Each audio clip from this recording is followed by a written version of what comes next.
वालेकुम। आप देख रहे हैं पाक सिंह 24 न्यूज़। मैं हूं आपकी होस्ट शमाइला खान। ठट्टा से रिपोर्ट कर रहे हैं मोहम्मद हनीफ हौलानी।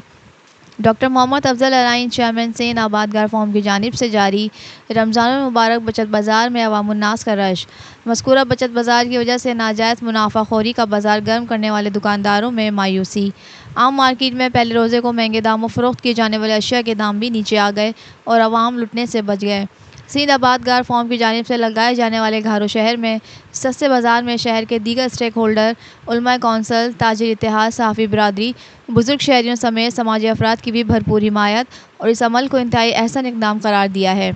इस वक्त बचत बाज़ार में शहर के मोअज़्ज़िज़ीन और नौजवान बड़ी तादाद में रज़ाकाराना तौर पर खिदमत सर अंजाम दे रहे हैं, जबकि 6 अफराद जिसमें मुर्गी के गोश्त की कटाई, रात के चौकीदार समेत दीगर अफराद को डॉक्टर मोहम्मद अफजल अलाइन की जानिब से ज़ाती तौर पर दिहाड़ी देकर आवाम को फ़ायदा पहुँचाया जा रहा है।